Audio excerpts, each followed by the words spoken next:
How's it going, ladies and gentlemen, and welcome to the Lowdown Show, War Games, right here on the No Holds Barred Network, your source for Raw, SmackDown, NXT, NXT UK, and more reviews and all things wrestling. You can follow the network on Twitter at No Holds Barred, or NHB Network.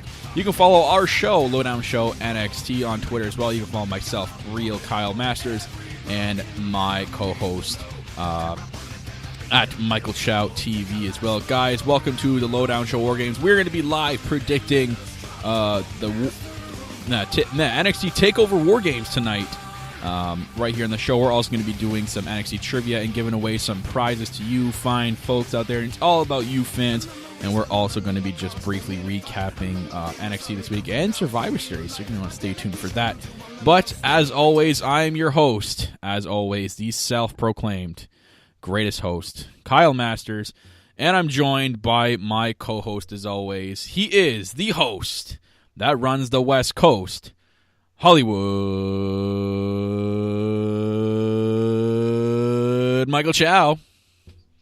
Hey guys, I'm here, and wow, I almost didn't make it because I was getting ready for the podcast, and Nia Jax just punched me in the face, and I was like, oh man. I don't think I'm going to be able to make it, but the doctors, they were able to clear me, and Nia Jax, she's laughing. Nia, you got to stop that, Nia. Stop it. Jeez, she is on the warpath. Well, I'm happy that you're okay, Michael. I'm actually really happy. So I'm hoping we could have had those doctors clear Becky Lynch, but I guess we got what we got. Really quickly to the live chat, though. We got our live chatters chatting up over there. We got Tiffany from That Ass Podcast calling us the best wrestling podcast around. Well, thank you, Stephanie, Tiffany. Thank you. We got Datsila. We got Glorious Greg, who's quoted, or he's named El Idolo in the chat. Very fitting. See. I wish he was still in NXT.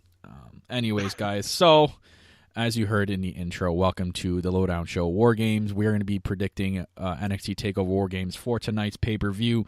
We're also going to be giving away some prizes for our NXT Trivia throughout the show, so you're going to want to stay tuned and tune into the show to win some prizes. We're also going to be doing Skype call-ins at the end of the show if you guys want to call in. All you have to do is add us on Skype, and I'll add you to the contact list if you're not already on it, and we can let you call into the show. All you have to do is look us up on Skype, NHB Network, all one word, and then you can add us, and I'll add you to the Skype list and let you call in. That'll be at the end of the show. So we're also going to go over NXT this week really briefly. Also going to go over some Survivor Series stuff, and then we'll get right into the predictions here, giving you guys our full predictions and discussions for tonight's pay-per-view, and I'm excited, Michael. I'm so hype for this show tonight, man. It's going to be sick. It is going to be sick. Yeah, I mean, hey, it's the one time a year where NXT superstars go head-to-head in War Games. I might copy the beginning from Survivor Series, but the rest is true. So, Well, even that's not true when the main roster likes to quote that. Hey, I don't know what you're talking about. Even though Raw and SmackDown, okay, they only go head-to-head one time at Survivor Series. And technically, and Vince McMahon has told me I do have to say kind of maybe at Royal Rumble, kind of maybe at Money in the Bank, and maybe a little bit at Evolution. But hey, other than that, they only go head-to-head in direct competition at Survivor Series. Mm-hmm. It is going to be glorious. That's right, glorious. I miss that guy. Are we going to talk about yesterday's wrestling news? I don't know what was in the wrestling news yesterday. To be honest, I was kind of MIA yesterday from Twitter, so yeah. I don't know what happened. I'm sure Michael saw. I saw a couple of things. Number one, I saw this very sad video, and I didn't think that they were going to do it, of them actually breaking kayfabe and them actually telling Becky Lynch she's not going to be in the match. Dude, it was pretty freaking sad. Oh wait, I've seen this. I'm sorry. And then, well, there was one more. I literally just saw it this morning because it was trending on Twitter. And normally when you see someone trending on Twitter, they're either dead or they sexually harass someone. And I saw former WCW World Champion David Arquette took place. Okay, no, I've seen this too. In a death match. And, dude, this guy was bleeding This dude is like 48 years old. I mean, I don't even want Oh. someone like Triple H to be wrestling, and this Okay. dude. I know the news that Tila was talking about. I don't know if I really want to discuss that because that's disgusting. But Cuba Girl 125, sorry being late. That's okay. Cuba Girl 125, thank you for joining the chat. And we got not Glorious Craig, but the other Craig Messy from the UK joining in the chat. What's going on, Craig Messy? And it's about James Ellsworth, and it's speculation right now. Nothing's really proven. If it is, I don't know. All I'm saying is that I do not want to talk about it. That with the alleged news with James Ellsworth, that's freaking disgusting. That is literally gross. Like, I did hear about that news. I love how people saying it's fake. It's not fake. Yeah. You think if it was fake, why wouldn't the girl have done that or released that when he was in WWE? If she's just trying to like pick a fight with James Ellsworth, why would you do it now when he's really like nothing? He's just floating around the indies. Exactly. Well, if I could say something real fast, and Kyle, I think you'll agree. Without both of us taking sides, let's just say until we can, everyone is presumed innocent until proven guilty. You know what I mean? I believe in our justice system, and I do want to bring up a fact that a while ago, guys, if you do remember, a woman once accused Enzo of raping her, and it ended up not being true. And he's still fired. Right. I'm not saying they should rehire James. No, I mean you're right, Enzo, but it ended up not being true. So it's not looking too good. And I'm not taking sides once again. I'm just saying that until we can get actual real facts, I'm not taking anyone's side. Right. So good luck. He's not coming back for Money in the Bank next year. But WWE, they've done worse, so he might be coming back. So that's right. You never know. But let's briefly go over Survivor Series, speaking of wrestling this weekend, which is the event after the A show. So we get the B-level pay-per-view on Sunday, Survivor Series. I mean, it looked good at first. Now, like it's been mostly changed in a matter of a week. Basically, both main events have been changed with this past week, with what's happened to Becky Lynch and what's happened to Daniel Bryan, and just that literally threw me in a loop. Didn't see him winning the WWE Championship like that. I don't know if that, again, was something to punish him for not going to Saudi Arabia, for making him win a title in a meaningless SmackDown. Like, to me, it's just like, it didn't feel right, Michael. It didn't... Should we expect every single year at Survivor Series that the matches they tell us is going to happen is not going to happen, and they're just going to keep switching the competitors? I mean, everyone wanted the rematch. Like, no one was pissed off about the rematch. Like, everyone I wouldn't say I was pissed off, but I kind of didn't want it because we've already seen it. So, although I would have been perfectly fine with. But it would have helped AJ Styles with his current run and legitimize his current run as a WWE champion. Like, it would have been like, hey, if he's going to be going around with the longest reigning champion, you might as well get through Brock Lesnar to add some stuff to his reign, because since then, like, he's done nothing. Like, he's not really done anything lately to make me want to believe that he should be holding the title for a longer time. To me, like, they gave it to Daniel Bryan, really. I don't know. I have this long theory that maybe I feel like, honestly, since this was a quick turn, I feel like Daniel Bryan was supposed to win that title and heel turn in Saudi Arabia, but since he decided not to do it, they had no choice but to do it then. You know what I mean? Yes. Yeah. But yeah, this was, I don't know. It's to summarize Survivor Series overall, they were only given a 2-week build. This is one of their big 4 pay-per-views, and it was squashed with the whole Crown Fools pay-per-view and the WWE Evolution pay-per-view. We're talking about literally like 3 pay-per-views within a couple of weeks of each other. The bill was not so good for this so-called Big 4 pay-per-view. And I guess, 2 big things happened this week. Shall we talk about the other thing that happened, Kyle, with Becky Lynch?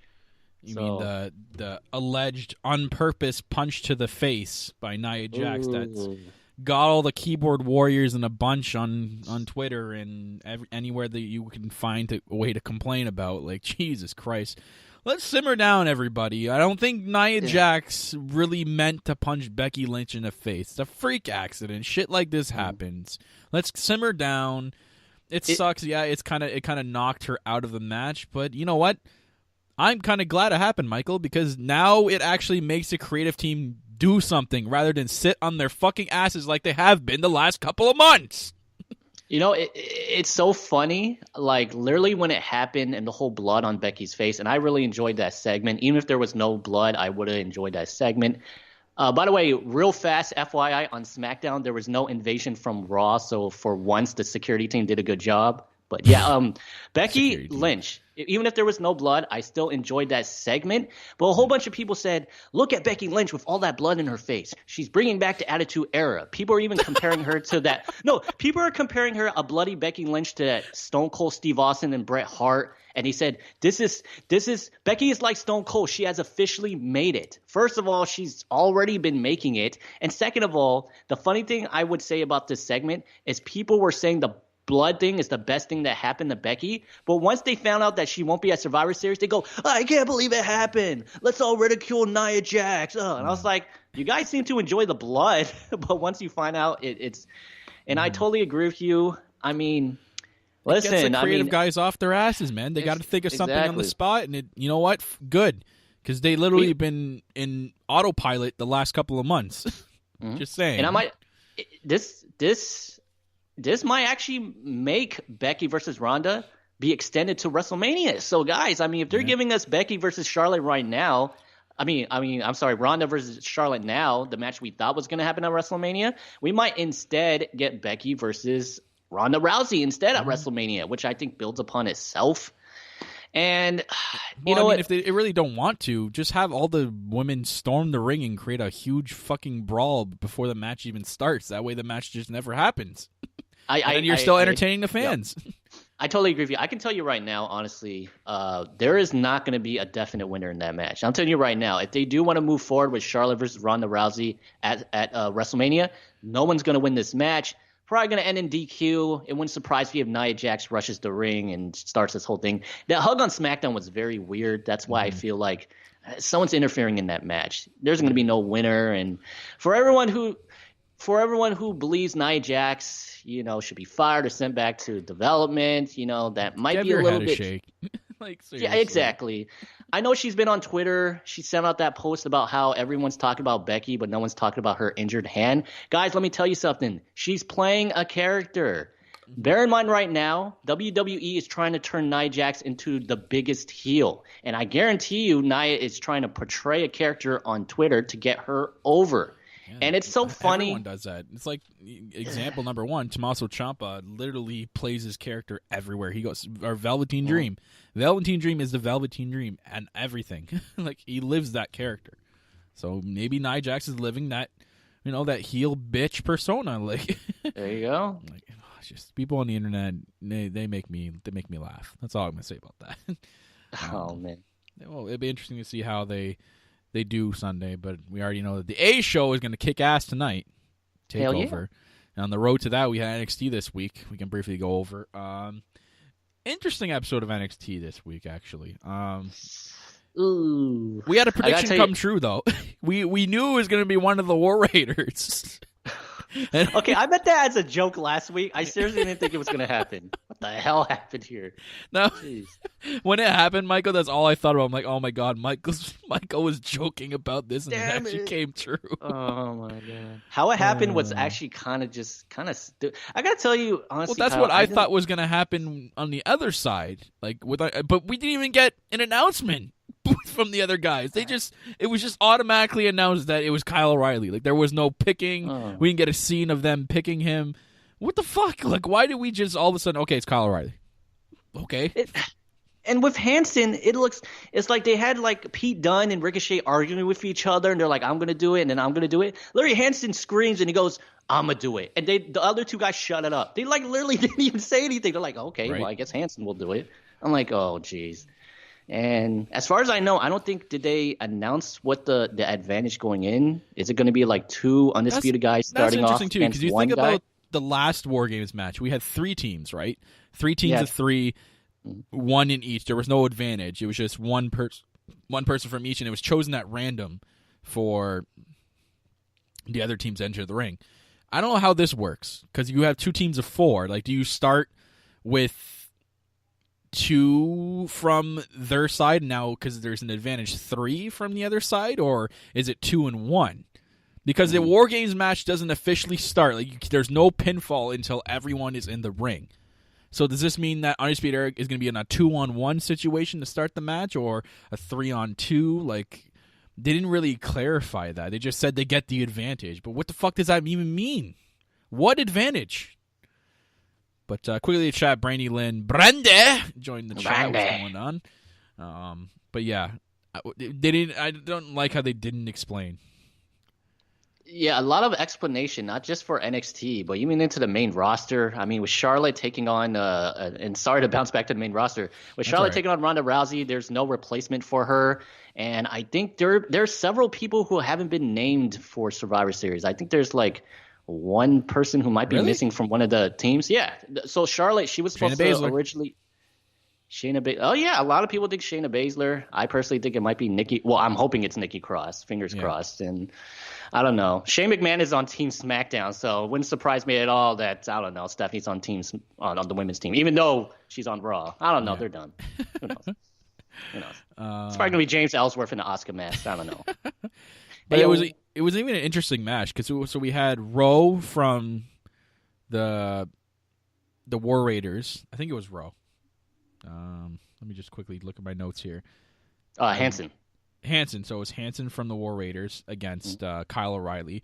Was actually a pretty good match. Like, I was expecting maybe just a quick 5-minute match and then the teams would all come in and start brawling, which eventually we did get. But they actually had a pretty decent, I think it was around 12-minute match between these two. And we saw a lot of what Hanson can do as a big guy, and Kyle O'Reilly, he's got a ridiculous moveset, man. The way he works the ground, his kicks, like his transitioning is just on point. Like, Kyle O'Reilly is a beast. So I thought they did a good job with picking him for this match, just to at least give us something for the main event, right? You want to go into a main event at least hype if you're not going to just give us a 5-minute match and start a brawl. If you're going to give us a full match and then the brawl, you're going to have to pick someone right to keep you into the match, and they kind of did. So the crowd was split down the middle, too, between War Raiders and Undisputed, so I thought it was just pretty good. I did too. I thought it kind of started off pretty slow at the beginning, but it really picked up towards the end. And yeah, I liked it. Showed what both competitors could do in singles action, and both guys are really talented. And we'll see. We'll see. Adam Cole coming out, distracting Hanson on top of the turnbuckle there, and then we had the Rowe finally coming. Rowe is. Obviously, you can tell Rowe is a little bit skinnier. I think Rowe, I'm interested to see him in a one-on-one match because I've seen him in singles, like by himself in a ring with someone in New Japan. NXT, I really want to see. I think he could have a couple good matches with someone in NXT in a singles role. He came out, and then one by one, all the teams eventually ended up out. The way Ricochet came out, didn't even see him come out of the ramp. He just ended up in the ring, does a giant flip over the referee and over the rope. Like a full-on senton over both. Like, this guy, can you imagine what he's going to do tonight in that freaking double ring, man? Oh, boy. The shit that Ricochet is going to pull off tonight is going to be incredible, guys. Keep your eyes on this match and keep your eyes on Ricochet. But a lot of deception from Ricochet and Pete Dunne. This tells me that this feud between these two is not over after this. I think we're going to get a continuation with these two. But Undisputed getting the distraction here with Kyle O'Reilly hitting Hanson in the face with the belt, and then picking up the victory and getting this quote unquote advantage that we'll have to see tonight for the Undisputed Era. So a big win there for the Undisputed Era this week on NXT. We had also Mia Yim's NXT debut this week, facing off against the undefeated Bianca Belair. Wow. Okay, so these girls put on a pretty good match. I didn't know what to think going into this match. I'm like, okay, so we can have Bianca Belair. Does a streak finally end? Are they giving an advantage to Mia Yim here? Are they pumping her up? Or are they just going to have Bianca Belair win, and then maybe Mia Yim puts up a good fight, which she did. So I thought the result was that's what we were supposed to get. But Mia Yim kept her own. Like, she made Bianca Belair work for this win, because I don't think Bianca Belair's ever been tested yet in NXT. All her matches are usually just a squash match, or she just takes over most of the match. Bianca Belair was worked in this match. Mia Yim held her own, and I'm excited to see Mia Yim in the future NXT with this women's division. But Bianca Belair hits that sick finisher, gets the win, and the EST is still undefeated. Ah, jeez. Very good. Calling it up right now. She's going to stay undefeated when she moves up to the main roster. I don't know. She's going to get defeated in her first match. You think so? Against Lana. Yeah, against probably. Lana. Main roster. Sorry, I thought you meant her next match, which this constitutes to it. This has to constitute now to a title shot, is it not? Like, it just sucks because the title is focusing on Kairi Sane and Shayna Baszler. Shayna Baszler, if she wins the title tonight, I keep saying this night, how do you transition Bianca Belair into that? Like, does she become the crowd favorite over Shayna Baszler? Do you even put those two up against each other, or do you wait? Because, how far are they going to go with Bianca Belair winning without her getting a title shot? When does it end? It's a little bit screwy right now in the women's division of NXT, because it looks like they're really trying to build this whole Shayna Baszler and her two goons, Marina Shafir and Jessamine Duke. So if it was up to me, I mean, honestly, not to jump the gun at the prediction show, but I feel like there won't be any title match at the next TakeOver. I think it might actually be a women's tag team match with Shayna Baszler and the rest of the four horsewomen against whoever. I don't know. Maybe Bianca Belair joins Kairi Sane in a tag team match, against the four horsewomen. Yeah, maybe she says this is how I get closer to that title. I have to be in it. You know what I mean? But I don't know.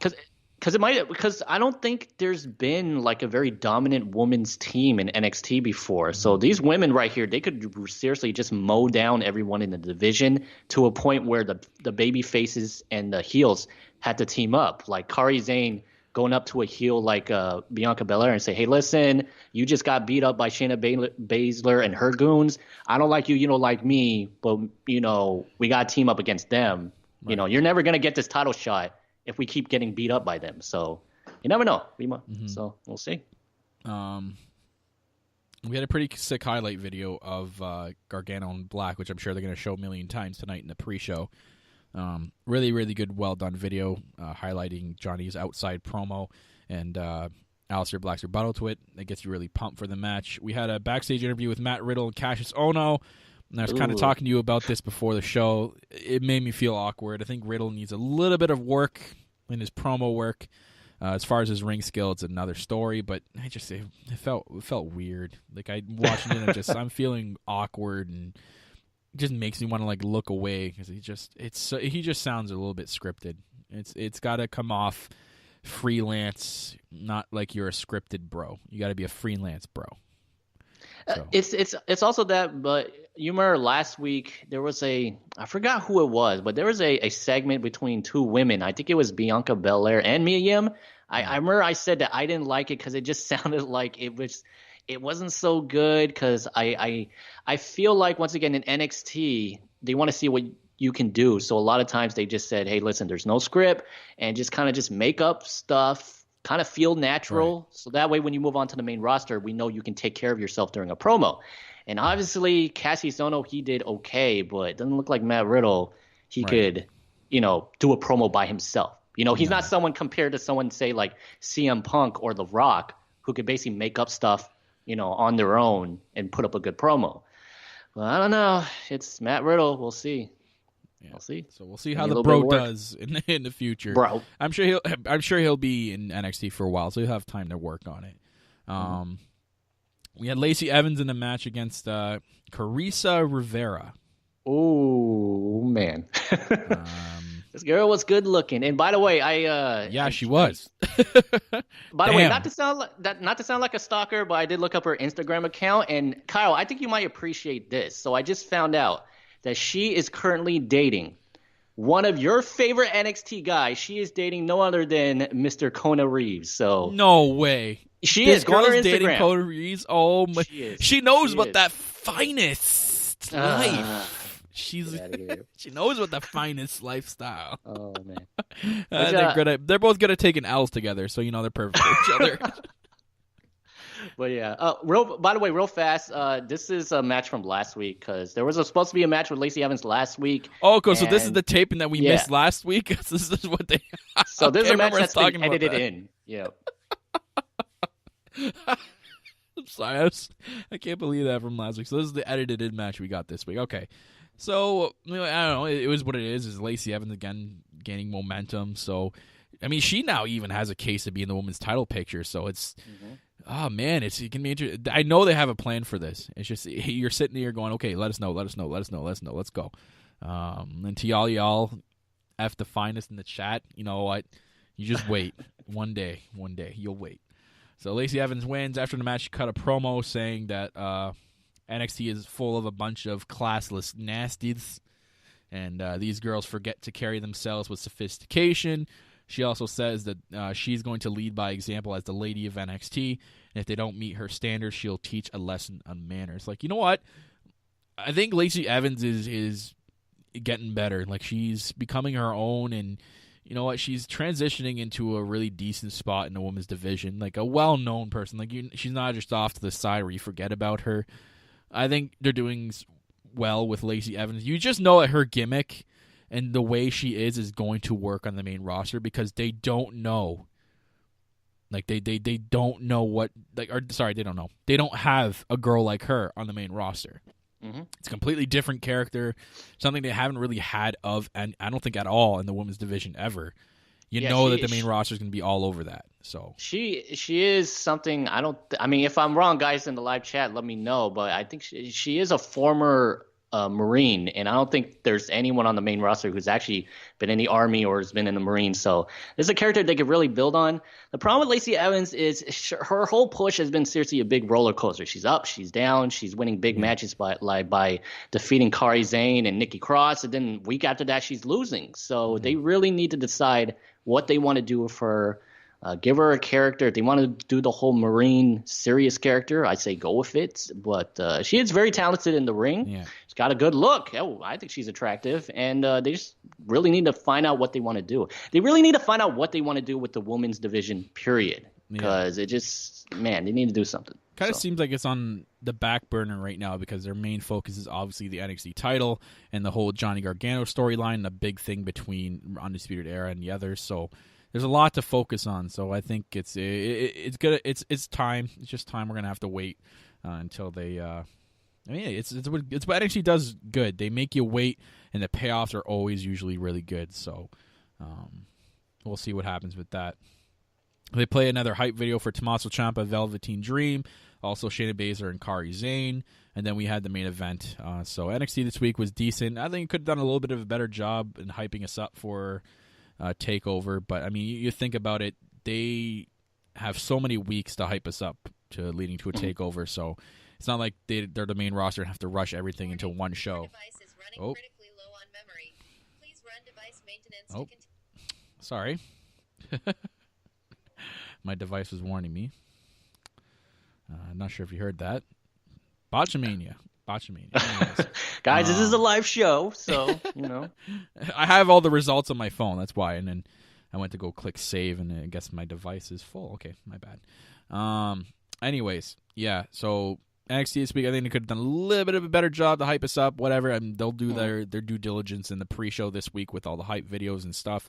Still, like, the hype videos are so well done in NXT, so... but it's not my computer, Tiff. It's my phone. Relax. My computer. You wouldn't hear that.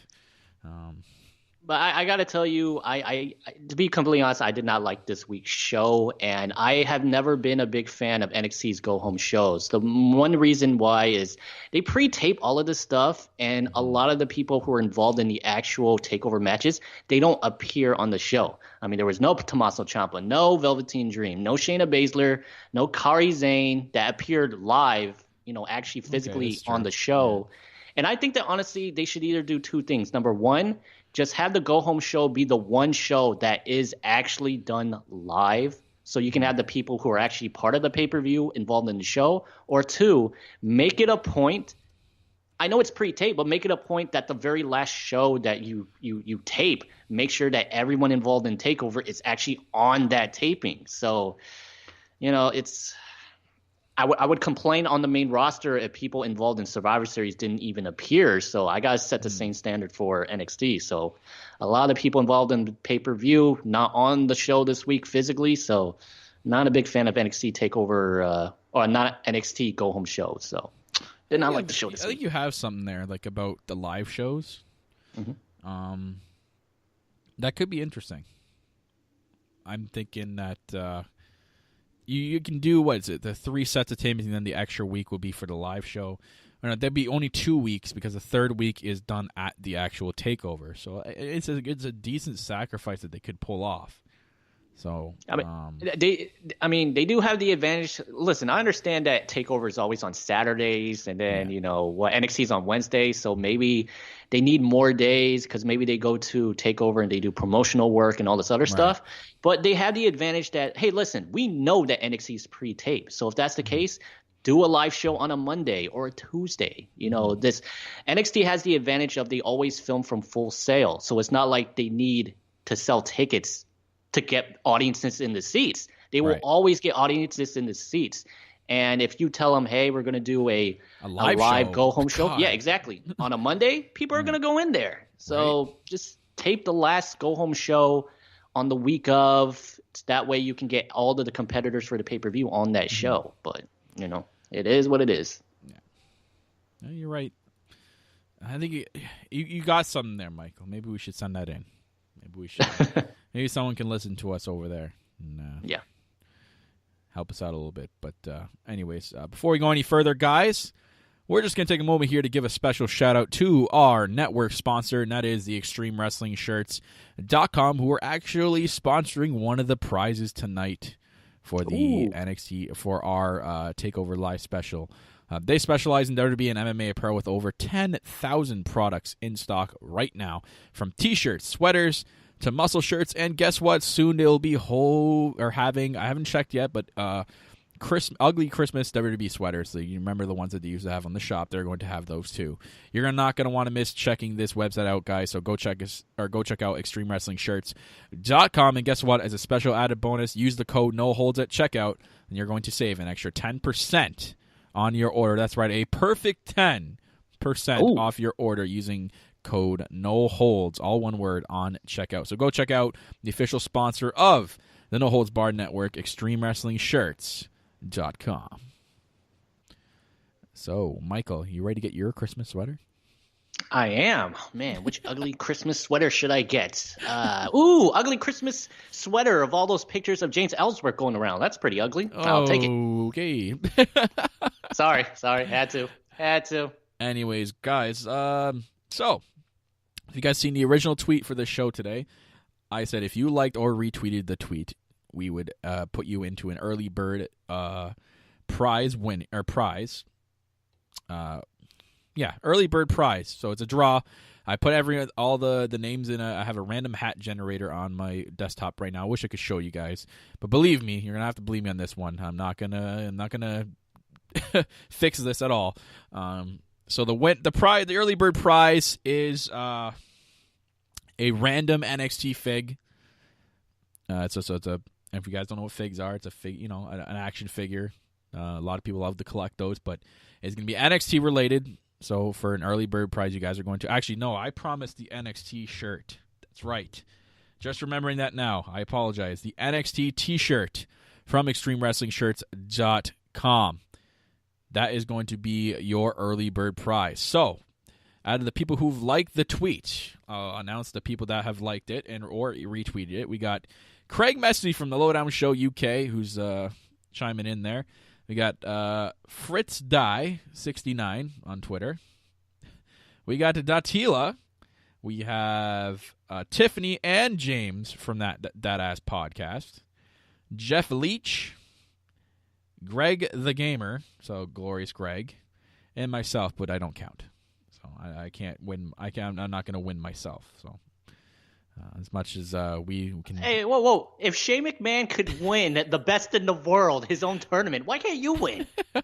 Oh man. Anyway, so I have all these names in the random hat generator here, so I will hit generate in a second, and the winner will be announced, and you are gonna win yourself an NXT branded T-shirt from ExtremeWrestlingShirts.com. I'll be in contact with you over Twitter DMs for your shipping information, and I'll be shipping it out to you soon. So here we go. And the first prize, or for the early bird prize winner, the winner is generate Glorious Greg. Glorious Greg, you've won your early bird prize of an NXT branded T-shirt from ExtremeWrestlingShirts.com. I will be in touch with you soon, Glorious Greg, to send you your NXT T-shirt. So congratulations to Glorious Greg. I'm basic. I don't even think he's in the chat, right? I don't see Greg. Yeah, he is. I saw him. He's El Idolo. He's El Idolo. That's Glorious Greg. Okay, all right, I got you. It's his new alias. He's El Idolo. Very good. Anyways, so that's the early bird prize draw right there. Next, you know what? Just because we're in the prize mood, we're going to do the first prize trivia question. That's right. Guys, welcome to NXT Trivia. Yes, the theme song I cleverly picked. The Price is Right theme song. And we're going to get to the first question here. And the prize for this one will be the random fig. It's a random NXT figure of my choosing. And I think we should tell them real fast. I mean, for people who are either listening it later on iTunes or who are listening it live, and they're like, how can I get in on this?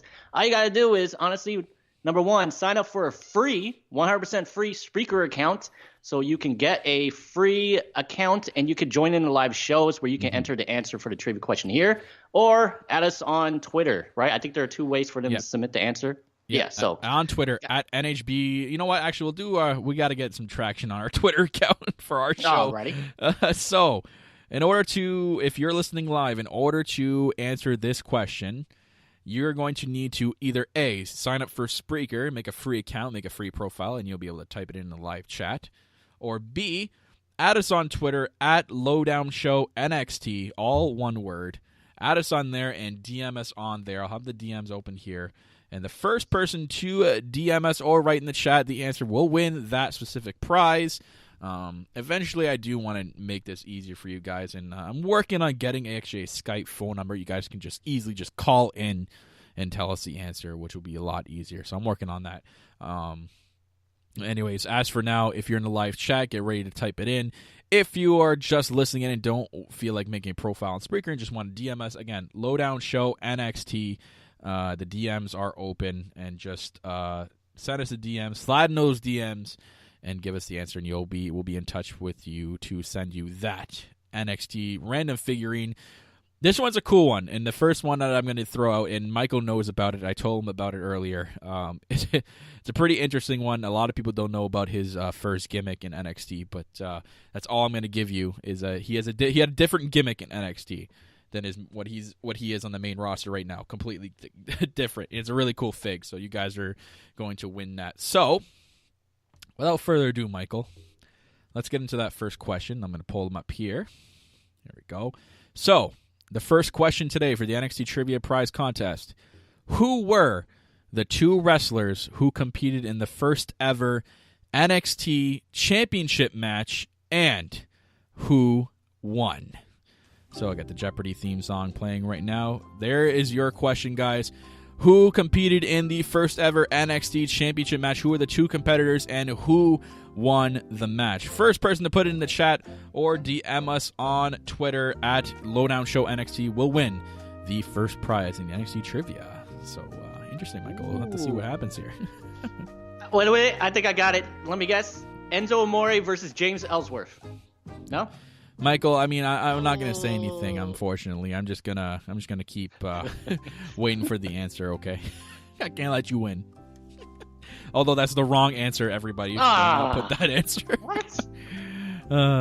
We got the first one. Tiffany from Dat Ass Podcast. I'll have to stop the Jeopardy theme song. Wins the first prize. It was Jinder Mahal and Seth Rollins. And Seth Rollins won that match. I hope you know that, Tiff, being the huge Seth Rollins fan. It even has a shrine dedicated to him. Just like my shrine. I have a Kevin Owens shrine, believe it or not, in my room, man. The guy is my ultimate favorite wrestler. But thank you, Datila, for the late answer. You were correct as well. But Tiffany was the first one. She will win the random NXT figure, which I will include. I saw you guys talking in the chat. Okay. I will include it in your care package. I promised Tiffany I'd be sending her a Canadian care package with all Canadian things in it. So I will include it in there, Tiff. Don't worry, I will send it off to you. It's just my post office around here. You can even look it up. It's true that they're going through random strikes right now. So it's really hard to ship shit. Really hard to ship, especially out of the country, yet alone in locally. So I'll do my best to get it out to you, Tiff. But thank you, Tiff, for answering the question and being the first prize winner in our NXT Trivia prize question. So without further ado, Michael, let's get to the big shebang here. Nope, I can't start that one. I was going to start the theme song for the War Games match. We're not getting to the War Games match. We're getting into the predictions for NXT TakeOver War Games, and we're going to start off with the women's title match. And that is a 2 out of 3 falls women's title match, Michael. 2 out of 3 falls for the women's championship. Kairi Sane, Shayna Baszler as the champion. I don't know. This match is interesting. Didn't think they'd be having another match. This is what, the 4th match in their feud, 3rd match? It's many. But 2 out of 3 falls is. I think we talked about it on the show. It's nah to me. Surrounding the fact, like everything that's been going on, you lost your last match because her friends jumped in. So what stops her friends from jumping in 2 of those 3 out of 3 matches? Right. This should have been like some type of stipulation where her friends aren't able to interfere in the match. That's why I said they should have had a cage match, but only use one of the cages. I don't know. The War Games thing kind of messed that up, but right. I don't know if I agree with this. I don't know. Maybe street fight, but it's weird. So it's like, to me, how have it going down, it's going to go to 3 falls. My prediction is going to go to 3 falls for sure. First fall is going to be Kairi Sane. Second fall, I'm predicting it's going to be Shayna Baszler, obviously, but with the help of her 2 horsewoman friends. But then I'm predicting at that point the ref is going to toss them out, leaving the 3rd fall to be 1-on-1, no interference, no outside interference. But there will be some other outside interference before the kick out, Michael. That is when Lo Shirai and Toni Storm jump over the barricade, who are at ringside as well, to have a all-out brawl with the 2 other horsewomen. And that's just going to leave the referee to kick everybody out, send everybody out packing, to leave the last fall between Kairi Sane and Shayna Baszler. And then they're going to battle it out. And I actually have Shayna Baszler going over here, beating Kairi Sane and remaining NXT Women's Champion, as she should be, because right now Kairi Sane is NXT Champion. Doesn't really make sense unless I'm going to stick with Shayna Baszler, unless I won't be shocked if they did do another title change, if they had a plan for Bianca Belair and Kairi Sane going forward. That just makes more sense. You got the heel, you got the babyface. If that's the plan going forward, then I wouldn't be surprised. If not, Shayna Baszler should be the one to win here, and I'm going to stick with that prediction. Shayna Baszler going over on Kairi Sane. Mm-hmm. I agree with you. I don't like the idea of having a hot potato belt, so I don't want the title to go back to Kairi Sane, which would have to have a rematch clause in it. So I have Shayna Baszler going over. And I can tell you right now, if by chance, because you never know what happens, NXT is very unpredictable. If by chance Kairi Sane does beat Shayna Baszler, I'm telling you right now, Shayna Baszler, she's going up to the main roster. That's the only way I see this Shayna Baszler losing, is her actually going up to the main roster. But other than that, I don't want the belt to keep switching around, so I'm going to have Shayna Baszler win this match. And yeah, there you go. All right. So, do you see Lo Shirai, Toni Storm, coming in here? Mm-hmm. Yeah, I definitely agree with you. I can imagine, Shayna Baszler's goons going out there, and then perhaps I can imagine Io Shirai and maybe Toni Storm. You know, they do this all the time where they're watching in the crowd because they're not a part of NXT TakeOver. So I can imagine because Io Shirai is supposedly Kairi Sane's best friend, and Toni Storm, she's the first ever. Oh, I'm sorry, the Mae Young Classic winner. I can imagine them being in the crowd, and then. You know, I can imagine them jumping in, and then the ref just kind of like, there's a whole brawl outside between Shayna Baszler's friends and Toni Storm and Io Shirai, and with the ref's backs turned, I don't know, something might happen, which might cost Kairi Sane the match. Right. This is going to be a wild card. It's not going to happen. I just don't see it happening, but maybe Ronda Rousey showing up and her being the fourth of the 4 horsewomen helping Shayna Baszler win.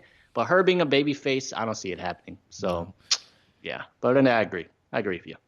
I kind of want to see a quick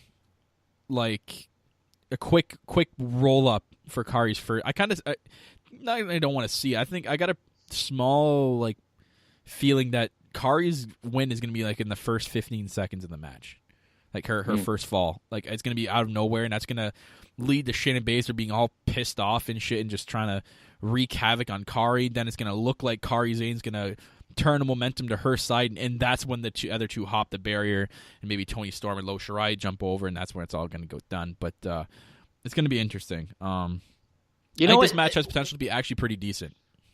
With the small amount of matches they're having, I think they only have 4 matches on the card. Is that it? Yeah, I think this should have been maybe an Iron Woman match because I think that would have been a lot better.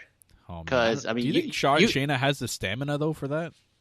No, I think so. I mean, hey, give her credit. I know she's 37 years old, but yeah, I think she's pretty good in the ring, and I think she can keep up. She's not like a Nia Jax. I'm not making fun of her weight, where I don't think that she might tire out easily. But I think she'd be able to go for an Iron Woman match. And most of the time, when it's an Iron Woman match, it's not an hour like the guys. It's usually just only 30 minutes. So I can imagine maybe a 30-minute Iron Woman match. So yeah. Okay. Cupid Girl had a thought in the chat. She put, where is it? What if Lo and either Mako or Asuka even the odds with Shayna and her horsewoman friends? I only see Io Shirai and Toni Storm. Mako is a little bit of a long shot. I know that she's been tied to WWE, and Asuka's busy being buried on the main roster, so I don't believe she'd be coming back down to NXT. Anyways, okay, so we're both going with Shayna Baszler in this one. So both picking Shayna Baszler as the winner here in the 2 out of 3 falls match. Should be actually a decent match. You know what? I'm hoping and pulling for them to have a match, or a decent match here. And hopefully this will be the last time these two have a match together. Who knows with NXT and what their plans are, especially for the women's division, as we just talked about. It's all up in arms here. We don't know there's not a clear sense of direction of where they're going with it. So we'll see what happens. Next, we'll move on to the NXT Championship title match. Tommaso Ciampa, Velveteen Dream. The big thing here, Michael, to me, is that I wish these guys would have had a better build. Clearly, it was overshadowed what's happened with Aleister Black and Johnny Gargano, which we'll get to, but it's weird how this should be a really freaking good match. It's just I wish there was more hype and more build for it, although they've done a decent job for what we've got. I almost felt like they knew for sure that these two could put on a great match, that they thought they didn't need a build, but it's you need a build for any match. It doesn't matter who it's in. You know what I mean? You want the fans to be invested in it. And I think we talked about it before on one of our other shows. I just didn't they could have made this match a lot sooner. I mean, there was literally a week of NXT where Tommaso Ciampa was taking on Otis Dojovic. I was like, why are you doing that when you literally could have named a number 1 contender a while ago? Then we have Lars Sullivan beating Velveteen Dream, which I for sure he was going to be entered as a triple threat. It didn't happen. So I'm not really invested in this match. I'm only invested in the fact that I know that these two are going to put on a great match. But, I need more. So shitty build. Got to be a good match, though. I think the promo package we got this week is going to be the one they're used for the match. I wouldn't be shocked if this is the second match of the night. The order I've just done it so far, I wouldn't be shocked if this was the second match. But Ciampa and Dream. championship match here should be a really good match. Just thinking about the in-ring work of both these guys, it should be really, really good. It's tough to pick it was tough to pick a winner for me. But to me, you know what? Just I could see Tommaso Ciampa going forward as the NXT champion. I just can't see a feud for him and who would be the one to go for that championship title. I'd love to see an Adam Cole be in the championship match soon. I believe he deserves to at least win the NXT title once before they want to bring up the Undisputed Era. But you know what? I can't see it. So I'm going to make the gutty prediction here, and I'm going to go with Velveteen Dream to win the NXT championship here off of Tommaso Ciampa. And it's going to be a really tight and close match. I can't see anything for Ciampa going forward. I don't want them to do Ciampa and Gargano again, and I don't think that Ciampa and Black deserve to have another feud going. So, to me, the only thing that makes sense is Dream to go forward with the NXT Championship and create some new feuds going into the Royal Rumble and next year's WrestleMania. So, and Dream definitely deserves it. The work he's done in NXT and his character, and he's really the most fastest rising star I've ever seen right now. His work, and he's so young. To me, he deserves the championship, and I think he could have a little decent run with it. So I'm going to stick with it. I'm going to stick with Velveteen Dream getting the win here over Tommaso Ciampa. And now we are at our first disagreement because I actually had Tommaso Ciampa going over, and I have my reasons. Here's the thing. And I totally agree with you. Velveteen Dream, he definitely deserves it. But I want him to deserve it in a feud that was built. You know what I mean? I want Velveteen Dream to be in a feud where it was a feud just as good as Tommaso Ciampa versus Johnny Gargano. That's what seems like that's exactly what was stopping. There you go. Too. See, yeah. So I just feel Velveteen Dream winning, and the fact that the build was only 2 weeks. I wouldn't like it. I like Velveteen Dream, but I don't like the fact he would win, knowing the fact that the feud was really not that good. And I think I brought it up before. I feel like if they're going to make Velveteen Dream champion, they should do it during WrestleMania, NXT's WrestleMania, because that's the big picture. Right. That's Velveteen Dream winning on the biggest, grandest stage of it all, and it would just be a well-deserved win and whatnot. I just feel like they just put this match together very last minute. The build was not that big because they were expecting Tommaso Ciampa to go over, if this means anything. So it's I have Tommaso Ciampa because the build was not that good. I have Tommaso Ciampa going over. Maybe another rematch, perhaps. That way they can actually really build it. But I have Tommaso Ciampa going over Velveteen Dream, sadly, because I like Velveteen Dream based off the fact that the build to this field was not that good. That would be the only thing holding for me from doing it. I can't see anything for Ciampa. I have nothing unless we're not the creative minds behind NXT. Obviously, the minds behind the creative in NXT is way beyond whatever we can think of, because whatever they come up with ends up being really good. So we'll see what happens. I can imagine them possibly doing a triple threat match, because let's not forget the wild horse that Lars Sullivan did beat Velveteen Dream literally the week before NXT TakeOver. Well, so I can imagine. What if Velveteen Dream wins here? Now that gives leverage for Lars Sullivan to be like, okay, well, I've beaten you already, so now I deserve a title shot. Okay, yeah, because okay, I can actually see that, because then Tommaso Ciampa is rewarded his rematch clause, so that's another way they can also get the triple threat out there. So this is tough. Yeah, it's really tough. There's one good thing about NXT. It's so unpredictable. You can't really predict who's going to win. This isn't like the main roster where I'm very 100% sure Brock Lesnar is going over Daniel Bryan, because how else is Daniel going to win? I'm sorry. Paul Heyman's going to have to screw over Lesnar for Daniel to win. I'm sorry. But he's going to have to do 5 B+ kicks. At least 5. Anyways, Michael, before we get into the next one, we're going to do another trivia question. Oh, I love this show. Ooh, so many prizes. Yeah. That was great. So we'll get into the next trivia question. And the prize for this one is another random wrestling figure from an NXT Superstars provided by me. Michael actually has a prize provided by him, which we'll get into later. It's a very cool prize. You guys want to stay tuned for this. But the next trivia question will be another NXT random figure.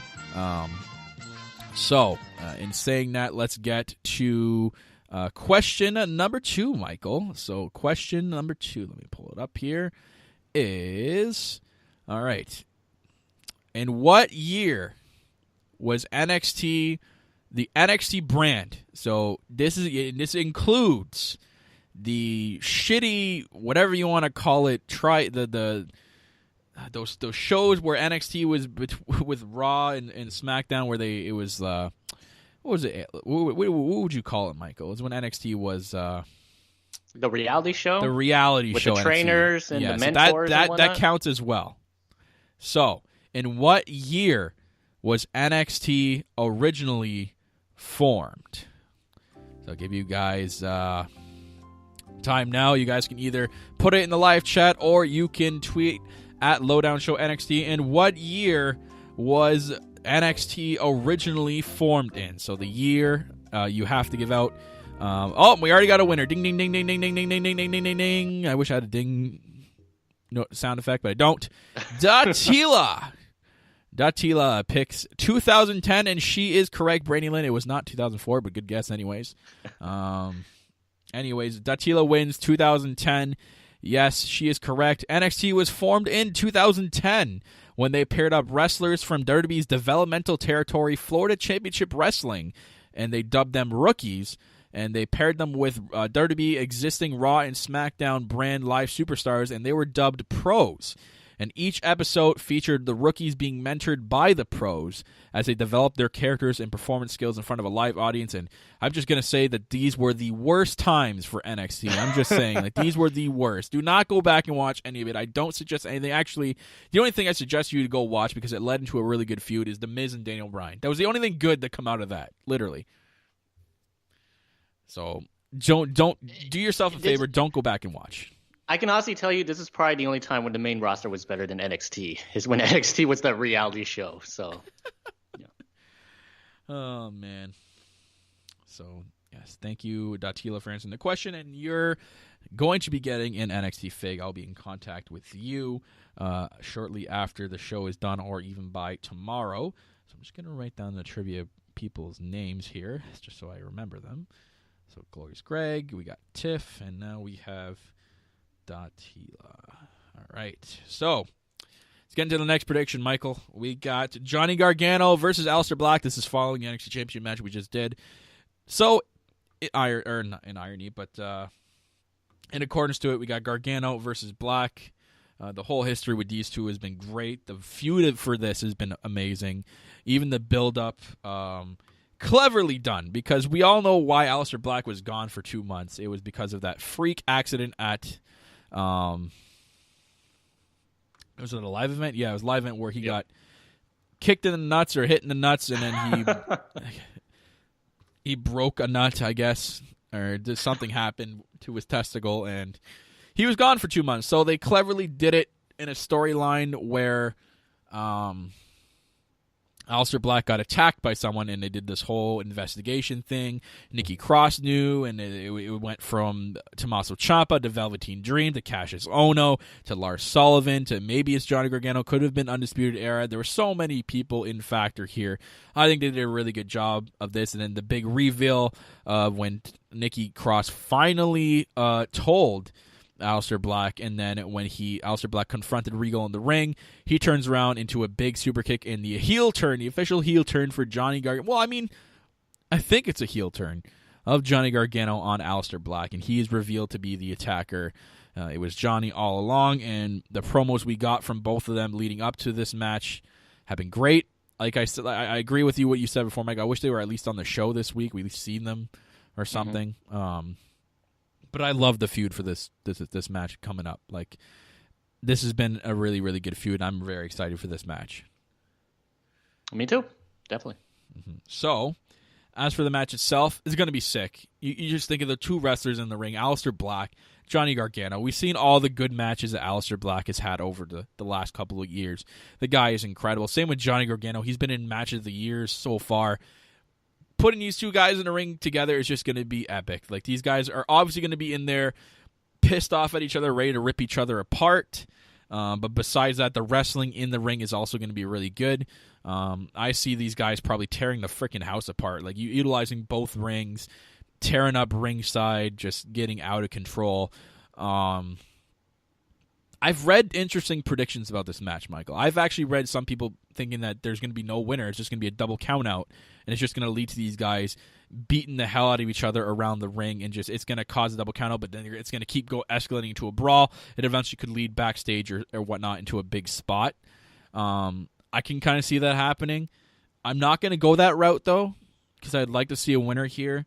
I think it would make sense for Aleister Black to get the win here over Johnny Gargano, although it's interesting to have Johnny Gargano turn heel and pick up the victory over Black. I could see both ways. I'm going to stick with Black here. I think he needs a big win to come back with. So I'm picking Aleister Black over Johnny Gargano here in a really, really tight contest, battle to the end, and then Aleister Black hits a black mass out of nowhere and gets the victory on Johnny Gargano. Mm-hmm. That's a good guess. And this just sends Johnny Gargano into another whirlwind of mixed emotions and into that deeper into the dark that he's newly found. So, oh boy, Johnny fails again. So, for me, I had actually talked about my prediction on a previous episode. So I feel like this is going to be another Chris Jericho, Christian, and Trish Stratus thing, guys. So I feel like you're bringing this prediction in here, eh? Yeah, well, I mean, I brought it up before, and you kind of brought it up that you believe Candice LeRae was going to be turning heel soon. So I can imagine Candice LeRae coming down to the ring, guys, and it looks like she inadvertently, like she didn't mean to cost Aleister Black the loss, but she does. And then afterwards, zoom in on Candice LeRae. She has this big smirk on her face, and she freaking makes out with Johnny Gargano like Christian did with Trish Stratus, and then there you go. Candice LeRae's full on heel. You know where she aligns to, and there you go. So, and it's a wild card. I don't see it happening, but it's either going to be Candice LeRae or Tommaso Ciampa for me. Tommaso Ciampa has since kind of bring up this whole DIY reunion. So I don't know. I can, if not Candice LeRae, I can maybe see Tommaso Ciampa, helping Johnny win, and then DIY is back. I mean, he did tweet. Remember when he tweeted about Johnny Gargano, giving him props for doing the attack on Aleister Black? I mean, there could have been something in disguise there. A heel DIY, man. I was raving that when we were talking about that in the one episode. So I'd love it for that to happen like that. But I see Black Mass out of nowhere.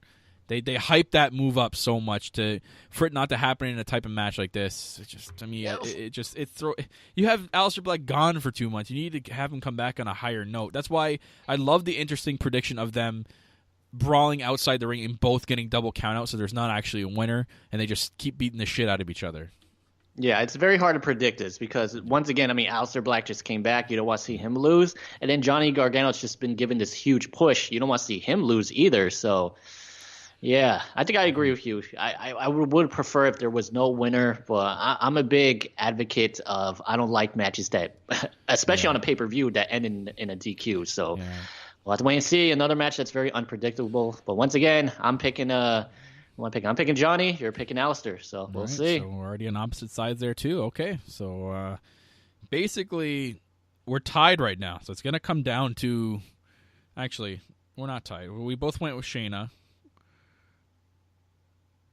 I went with Velveteen Dream. You went with Tommaso. Mm-hmm.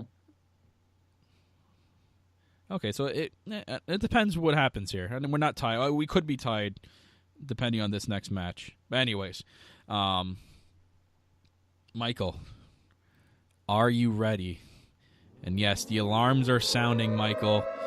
The alarm is sounding. That can only mean one thing, and that is the War Games match. War Games is here. Whoa. Michael, the double ring cage surrounding all sides. What team walks out of this horrific structure in this horrific match dubbed War Games? And we have two insane teams this year.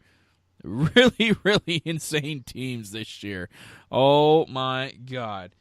Pete Dunne, Ricochet, who are the UK champion and the North American champion, and the War Raiders, or their former names. God, I've already forgotten their former name. War Machine. War Machine. God, War Raiders has grown on me. Look at that. Versus the Undisputed Era. All four members. Bobby Fish is back.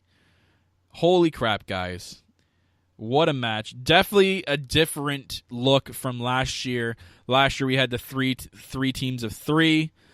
This year, 2 teams of 4. Going to be interesting to see what the advantage is, as we talked about earlier in the show. We don't know. It's probably going to be announced during the pre-show tonight. I guarantee it's going to be like a William Regal is going to at least fill us in. I hope they do at least, or else we're not going to know until the match. Holy crap, Michael. I'm hyped for this match. We've seen what Undisputed Era can do in a type of match like this last year. They were literally the talking point of War Games last year, except for the one spot where Alexander Wolf took the back of the head shot from the table and he was like busted open, and he kept going. So, but other than that, Undisputed Era were literally the match or literally made up the match last year. They're literally the ones coming out. Like when you were talking about the War Games match last year, all you remember is a lot of spots the Undisputed Era did, which I'm looking forward to in this match. But then you look at the other team, the War Raiders, Ricochet and Pete Dunne. We know what they're all about. Clashing these two teams together, I'm pumped. I am pumped for this match. Mm-hmm. So, gonna be interesting to see. And I think we should probably tell them, like, based off of last year, I believe there's only 2 ways to win, right? It can only be won by pinfall and submission, and I think they said if you exit the cage, it's an automatic loss for your team, right? Right. Yeah. So it's not like a regular cage where if you go over the cage and you win, you go over the cage, you lose. You have to stay in the cage. The purpose of this match is to stay in and win in the cage. So like a regular cage match, just without the cage rule, basically. And the escape. So yeah, a regular cage match without the escape rule. There you go. Anyways, it's going to be a sick match. There's going to be so many spots in this match. You know, the team that bring in the weapons, probably the War Raiders. I can see them bringing a shit ton of weapons into the ring to be like last year. It's going to be interesting to see how they do it this year, man, because they did a lot last year. You think about the match, and I rewatched the match from last year. They did a lot last year into that match. I don't know what they're going to do to replicate it or do anything different. You remember last year the big giant spot? Was it Adam Cole that went, or Roderick Strong that jumped from the top of the cage onto everybody? Like that was just an insane spot. So like it's going to be interesting. I can see a Ricochet doing that, but then you can also see a guy like Ricochet who's athletic as hell and doing spots that jumps from one ring to the other ring. I can see a lot of that. So that's why I'm pumped for this match. It's just going to be spot central, and I like wrestling like that. It's exciting. It's entertaining. So it gets me invested into the match. Now for the winner. This was so tough for me to do because I could see both sides. Again, I can see deception from the Pete Dunne Ricochet side because those two have been going at it, even with picking the person into the match on NXT this week. But then we haven't seen any deception for what I'm predicting to happen soon, and that is Bobby Fish and Roderick Strong. Basically, Roderick Strong's the guy that took over Bobby Fish's spot while he's been injured, and became literally a big piece of the team. Like, is Bobby Fish going to feel like an outsider here? Are they going to do a spot like that? Is there going to be a point in the match where Bobby Fish is going to be the one to maybe go for the victory and Roderick Strong can stop and go, no, I'm getting the glory here. I'm winning it for our team. Like, it makes you think maybe are they going to do stuff like that? We've known Roderick Strong to turn on his team before, a.k.a. when he turned on Pete Dunne and joined the Undisputed Era last year at TakeOver Brooklyn. So, it's going to be interesting to see what they do in terms of the ending of this match. But if I'm going to pick a winner, I'm sticking with the biased pick here, Michael. I'm sorry. Sticking with my boys. The Undisputed Era to pick up the victory here. These guys are just gaining so much momentum lately, and they're being billed as the ultimate team right now. And they're literally going to be built up as the next Shield, if not better than what the Shield coming out of NXT. So I'm picking Undisputed Era in this match. I don't know who's going to get the win, but I think Adam Cole, I'm guessing Adam Cole gets the victory here, just like he did last year. And that's, again, another thing to add to his already great NXT career, being the winner of both War Games matches, right? So you just keep building this guy up. So I'm picking Undisputed Era here. I know you probably have something different, so let's hear it from you. You know what? I can imagine both teams winning, And I honestly, just like you, couldn't pick one. So other than the fact that you and I have been disagreement for the last 2 matches, just in case you and I end up on a tie going into this match, to set the tiebreaker, I'm going to go ahead and go with Ricochet, Pete Dunne, and War Raiders to win. No, because the thing is, it's so weird. Like, I just don't agree with Undisputed Era winning 2 years in a row, but I like them so much, I wouldn't mind if they won 2 years in a row. They're that good. And I totally agree with you. I can see some type of deception within Undisputed Era because I don't know if you agree with me. I feel like this team is it's too big now. You know, before when Bobby Fish was injured and he barely was out there with them, I just feel like a 4-person team is just too big now for an NXT alliance because you're thinking like, who's going to stop them now? You know, we can't have Pete Dunne, Ricochet, and War Raiders teaming up all the time against these guys. You know, so. And on that point, if that's the fact, then you're saying that if Undisputed Era stays together, who can stop this 4-man team? So I think there's going to be something in this match. So-and-so hits another, either Adam Cole accidentally hitting Roderick Strong or Roderick Strong accidentally hitting Bobby Fish. So there's going to be something that may actually plant the seeds. I can imagine Adam Cole versus Roderick Strong at WrestleMania or NXT's WrestleMania. So you might want to plant the seeds now. Other than that, I really can't name a winner because I like them both. But just to set a tiebreaker, I'm going to go with the other side. I'm going with Ricochet, Pete Dunne, and War Raiders to win. Okay. God, man, you add those 4 matches together, and this is already an incredible card. Obviously, there's going to be maybe something added, and maybe not. It all depends. It just feels like if they're going to roll with four matches. You know, these matches are going from anywhere from 15 to 25 minutes long each match. Oh yeah, definitely. I can guarantee right now, the War Games, it's going to go for a solid hour. I'm telling you right now. You know, I have anywhere between 45 to an hour. I can see it.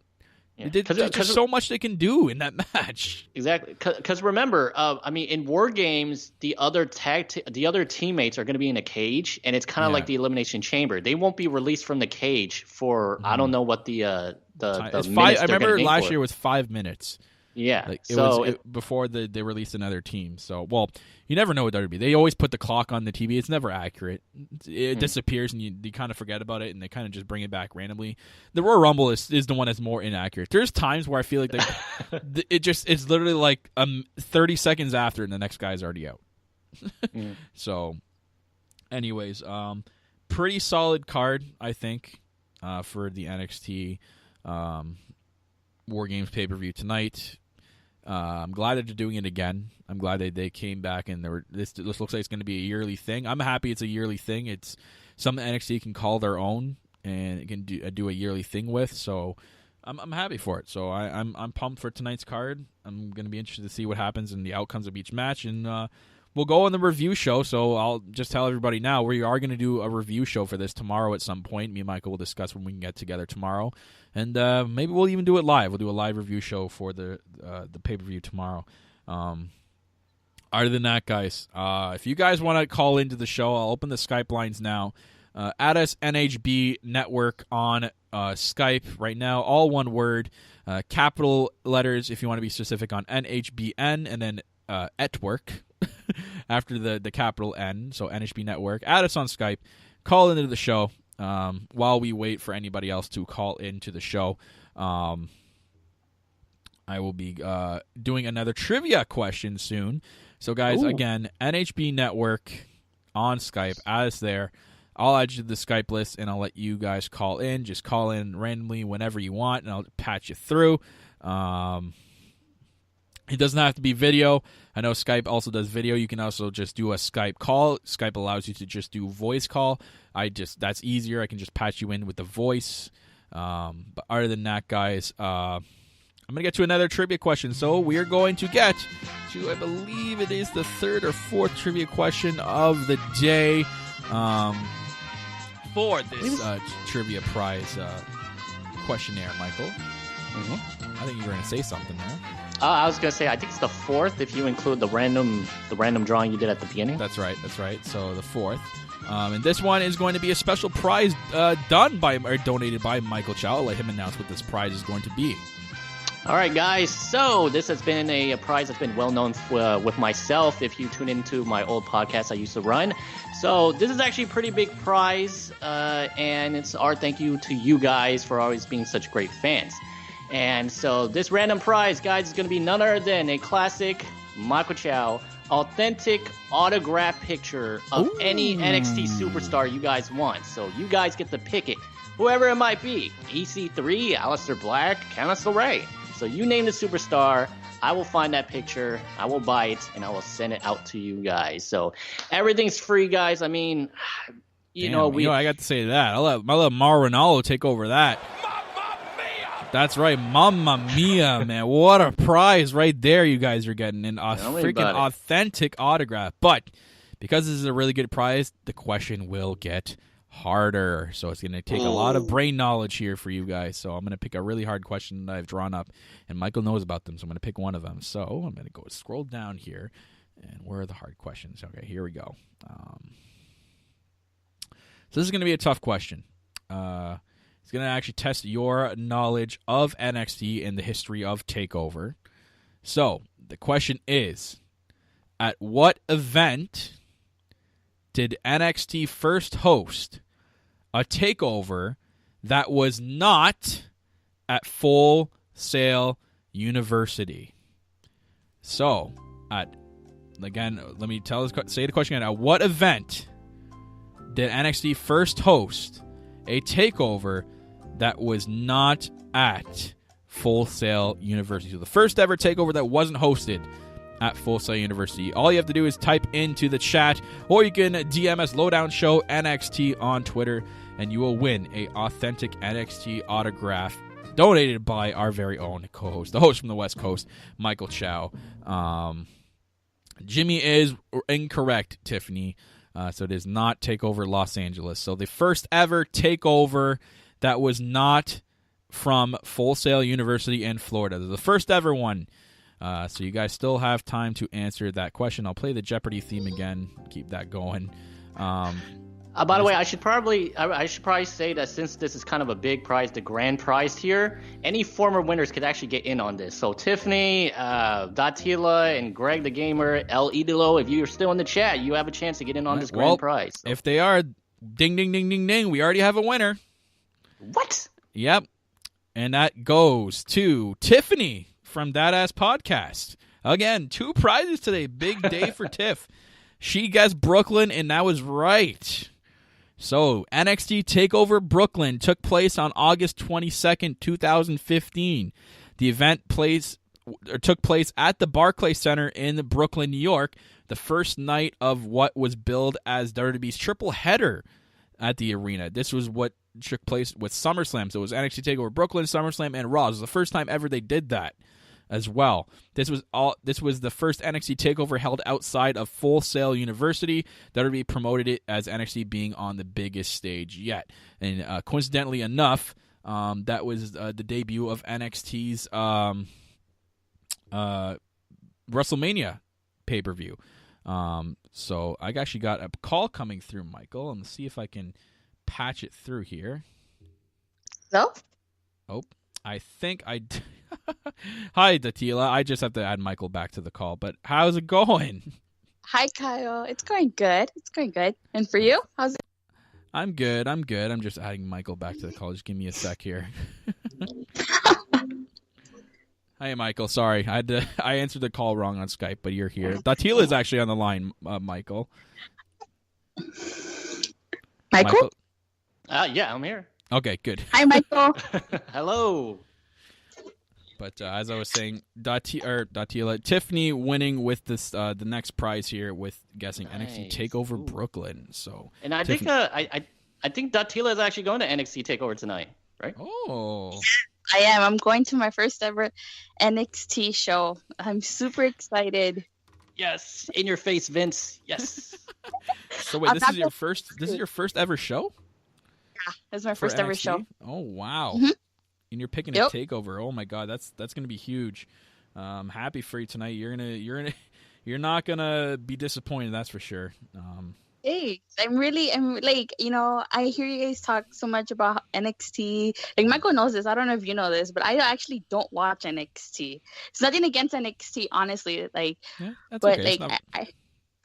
yeah, and I don't watch it. And so like, when I found out that they were gonna do the, Survivor Series, NXT Raw and SmackDown, I was like, oh, I have to go to NXT. I want to check it out. I want to see what the hype is all about. So I'm really excited to be going. You'll have to let us know tomorrow how it was, and we'll get a first take from you, and how the event was in person. So that's good. We're gonna have a take for the show tomorrow, Michael. This is good. I like it. Mm-hmm. Michael, why aren't you going? Come on now. He's in San Jose, it's and it's in LA. No, you can travel. Well, okay. Tell you what, I will make you a deal, and Datila a deal. Maybe we can meet up next year, because originally, wasn't it like they used to do it at the? Oh, I think it was SummerSlam. They used to do it at the Barclays Center, and then they switched it over to LA. Is that what they're doing now? Actually, No, it was SummerSlam was in LA from like 2009 to about 2014, and then they got sent to Brooklyn. Oh, that rowdy crowd. All right. Michael, so the original rumor for next year's TakeOver was LA. Unfortunately, because Toronto is getting SummerSlam next year, they're adding TakeOver to Toronto next year, which is weird because Triple H wants TakeOver Brooklyn to be his WrestleMania and always to be in Brooklyn.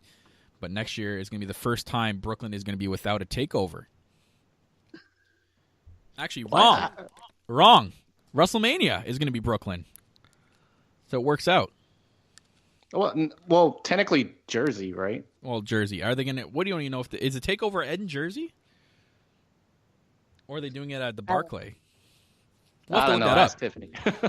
I don't know. Ask Tiffany. But Datila, I know you don't watch NXT, but are you excited for anything for tonight? Like, do you have like a match that you're looking forward to seeing, even though you really don't watch it? Just two. I would have to say Tommaso Ciampa versus Velveteen Dream, just because like I hear you guys talk about how good Velveteen Dream is. Oh, he's amazing. So I really want to experience that in person. So I'm super excited to see that match and to see his. He's really young too. He's only 23 years old, so he's younger than me. Yeah, for him to be this good and to be that young, he's got a huge life ahead of him. So. And then the second one would be the Aleister Black versus Johnny Gargano. I want to see, like Michael said, if Candice LeRae gets involved. Mm-hmm. She's pretty as hell. Oh my god. I know, Michael, she's your favorite. She's something else. Yeah, it's shaping out to be a good card. Only 4 matches, but they're going to be good. You won't be disappointed, Teal. I can tell you that. I hope not. I really want to have fun. Mm-hmm. Oh, you will. It's going to be great. And you'll actually get to see, if you go there, I think it's an hour early or half hour early, you're going to see actually the NXT taping they're going to be doing for the week after.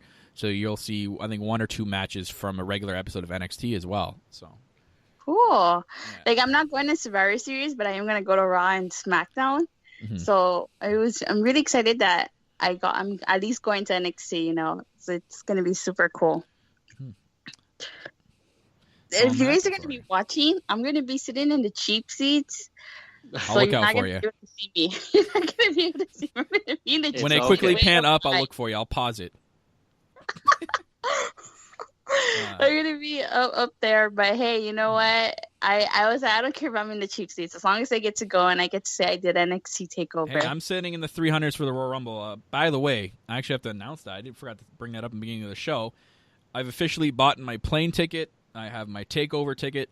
About to buy my Royal Rumble ticket, but I'm going to the Royal Rumble for the weekend. So, that's awesome! Have fun. I'll be there live from Chase Field, the baseball stadium where they're doing the Royal Rumble, and I have the seat map for it. It's interesting what they're doing. I think they're going old school. I think we're not going to get a big giant stage from the way it looks because they're selling a bunch of tickets behind the stage. To me, it looks like it's going to be like a normal. It's going to be like the old school one door kind of entrance ramp, which is really cool.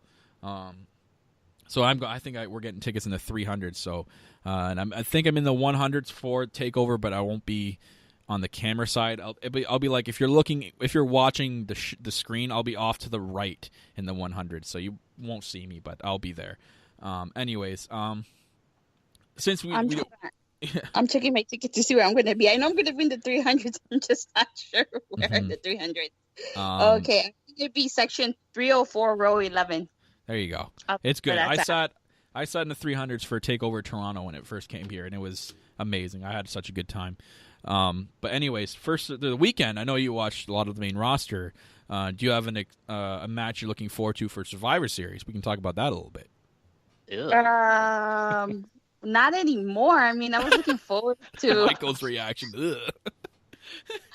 I was looking forward to seeing AJ Styles and Brock versus Brock Lesnar and Becky Lynch versus Ronda Rousey. Sorry, but not anymore. And then I was really gonna pay because through StubHub, the cheap tickets were $80 each, and since I'm going with my brother, it would have been a total of $203. So I was willing to pay the $203, but once they can't change the card, I'm like, I'm not gonna go anymore. I can't say I don't blame you. I don't blame you, Datil. I don't blame you. This new match, Brock Lesnar versus Daniel Bryan. I mean, we've never actually seen an actual murder on WWE, but dude, this is gonna be an absolute massacre. I don't know how Daniel Bryan's gonna win. Guys, if you thought Becky Lynch bleeding from the nose was bad, dude, freaking Brock Lesnar, Mr. Botchamania over here, this might sound completely horrible, and I'm sorry, knock on wood, but Brock Lesnar might actually send Daniel Bryan back into retirement. I'm sorry, that sounds awful, but this guy is so sloppy. I do not trust this guy at all. Daniel Bryan does not know what he's getting himself into. If I can say I'm looking forward to something, I'm hoping it's actually a decent match. Although knowing WWE, I'm thinking there's probably going to be some interference and ruin the match, but I'm hoping we get at least a decent match out of it. Is Shinsuke and Seth Rollins should put a good match on table, and on paper, that's probably match of the night. Yeah, will we get it as match of the night? Probably not. We probably won't get it as match of the night. I feel like Dean Ambrose is going to interfere and cause Seth. Exactly. It's just going to ruin the whole aspect of the match. But I'm hoping at least we get 10 to 15 minutes before he interferes of decent wrestling. Because those two in a ring together would be amazing. Seth Rollins, obviously one of the greatest wrestlers in the world right now. Shinsuke Nakamura and his strong style, it'd be a good match. It has, again, on paper, it's a good match, but do I have any expectations for it? Absolutely not. You know what else I'm really looking forward to? I want to see if Elias is gonna diss the City of Angels, the Lakers, the Dodgers. Oh, he will. Everything he can think of. And then Hulk Hogan's gonna come out. He's not doing that anymore because Elias is now a baby face. He's going to talk about how great LA is and how great you guys are doing in sports and whatnot. Not so great. The traffic here sucks. See, Elias is going to say the traffic on 101, which is the freeway I know in LA, that's the worst. He goes, 101 is so great. I mean, he could you get really to sit in your car. Talk about the fires. I mean, I'm not even driving to the Staples Center. I'm going to take the train, the Expo line, and pay $1.75 to take me there. Where are those fires happening right now? Is it anywhere near any of you guys?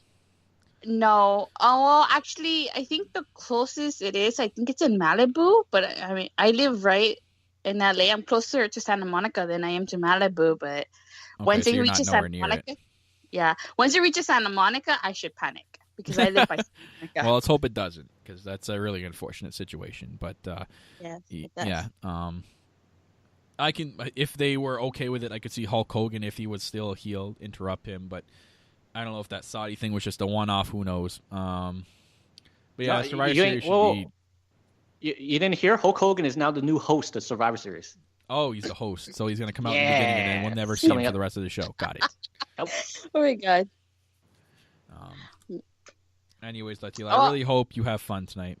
I really do. All right, thanks. I hope you do, and then I'll be in contact with you to send you your random figure. I'll probably message you tomorrow because I'm going to go out to Walmart where all these figs are. I'm going to pick them up, and then I'll be able to send it to you tomorrow. I'm pretty sure I still have your shipping address from when we sent you the last prize, so I'll be in touch with you tomorrow for sure. All right. Oh, you know, I got the Note 9, so I'm like really excited to like try it out at the for NXT TakeOver. I used it at the Kings hockey game, and it takes such amazing pictures. So I'm really excited to try it out. Hopefully, I get signal. Hopefully, I get signal, and I can post them during the show. If not, just send us tomorrow. Send us DM us some pictures. I really want to see that. Yeah, I'll definitely post them tomorrow because I don't know, for some odd reason I never get signal inside the Staples Center. Never. Even in the past when I would like go for Raw, and like I remember even way back in 2013 when I went for SummerSlam, I never got signal inside the Staples Center. It was so weird, but whatever. I'll post pictures regardless. Good. I'm glad. So, Tatia, congratulations on your prize, and thanks for calling in and talking some wrestling with us. I really do appreciate it, and I do appreciate your support and continued support of this show. So, thank you very much, and have a really, really good time tonight. You're not going to be disappointed. All right, thank you guys. I gotta go because I gotta start getting ready to head over there. That's anyways. Right. All right, Tatia, take care. Okay. All right, thanks, Kyle. Bye. Bye. Bye, Tatia. Oh, I think I botched again, guys. I'm just going to add Michael to the call here. Oh, my God. This new Skype is really, really ticking me off because I just have to get used to it. Now you guys, you can hear the call. Yep, there you go. Now it finally gets in. I got to get this new Skype under control, Michael, man.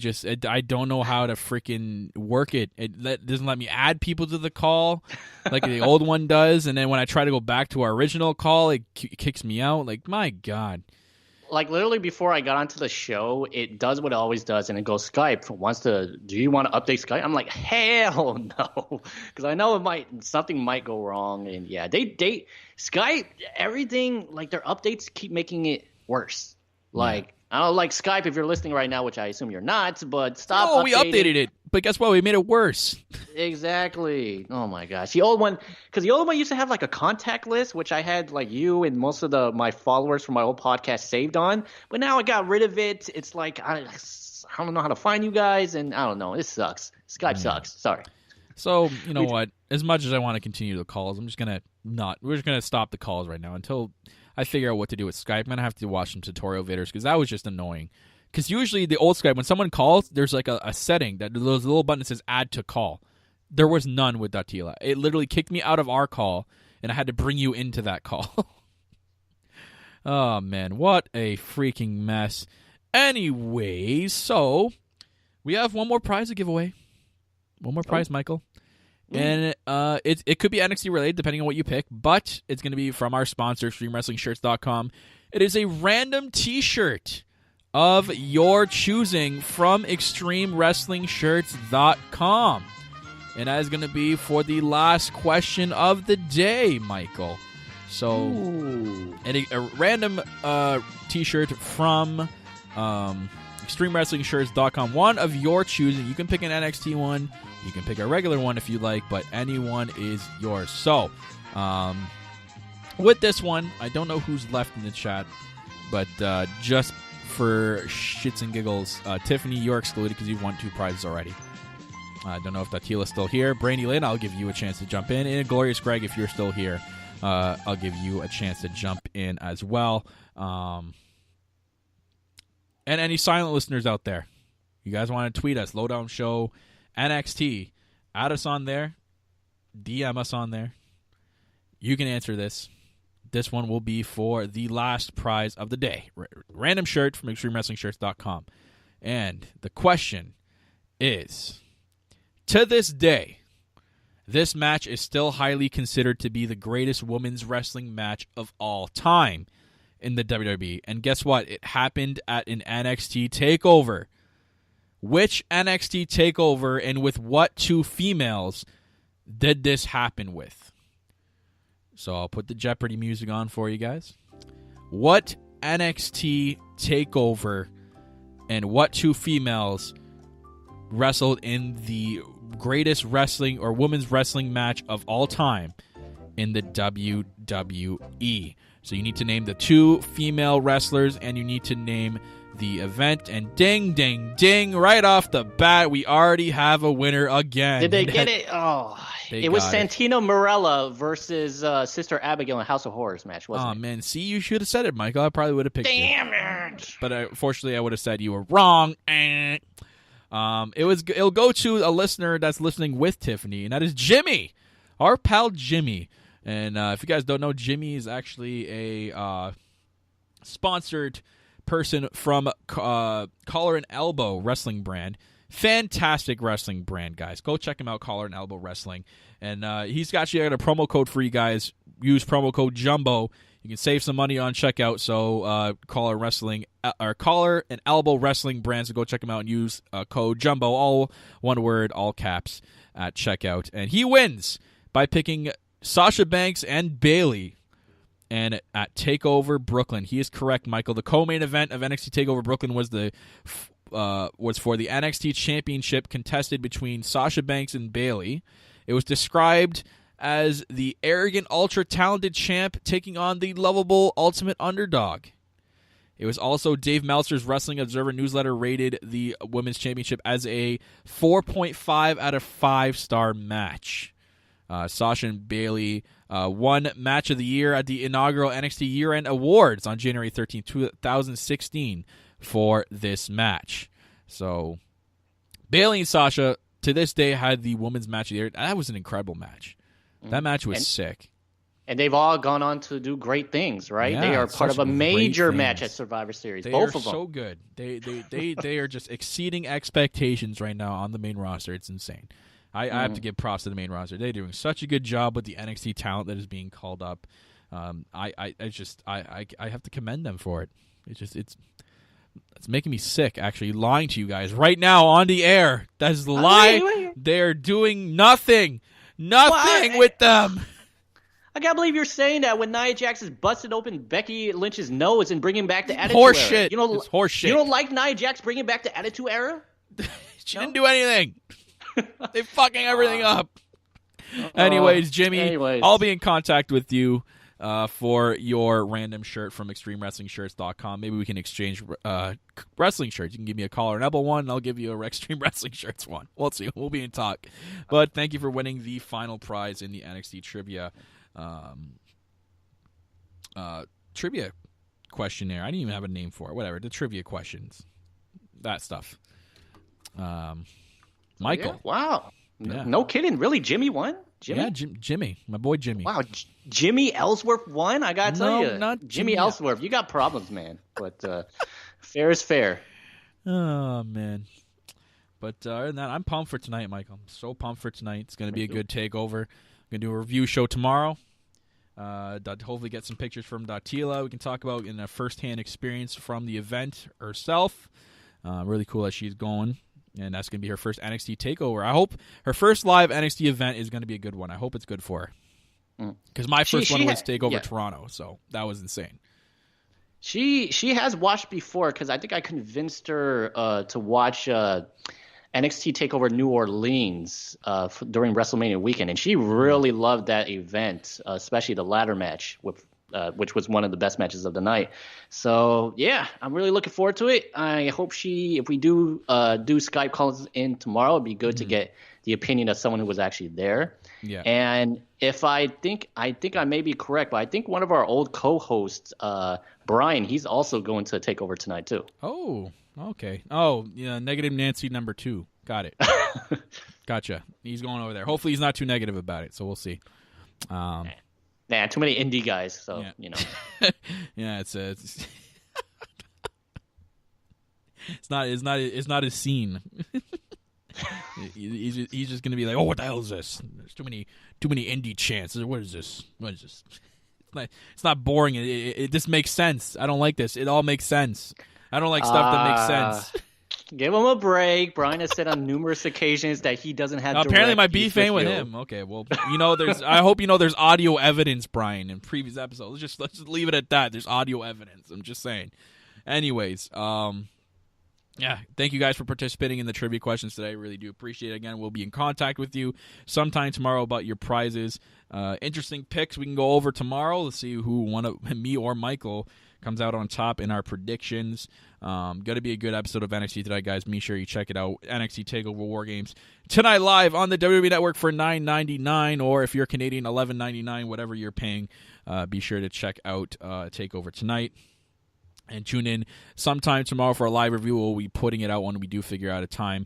But other than that, guys, that's going to wrap it up for the Lowdown Show War Games right here on the No Holds Barred Network, your source for all WWE, NXT, Raw, SmackDown, UK wrestling coverage. You can listen to us live every Wednesday night for our regular NXT show on Spreaker, the Lowdown Show, or The Next. Download the free app on all Android and Apple devices and make your free profile on Spreaker now to join in the live chats. We are also available to listen to on YouTube, iTunes, Stitcher Radio, and SoundCloud. For all network updates, please follow us on Twitter at NHB Network. As well, you can follow the show on Twitter, Lowdown Show NXT. I'm your host, as always. You can follow me on Twitter at RealKyleMasters. I'm your host, as always. Again, I just said again, Real Kyle Masters. God, I'm botching the ending here. I'm always joined by my co-host. He is the host that runs the West Coast, Hollywood Macachow. Hey, that's Miss Nia Jax Wrestling to you, pal. Sorry, Miss Nia Jax Wrestling. And guys, we will see you tomorrow for the live review show, and have a good time tonight and enjoy NXT TakeOver War Games.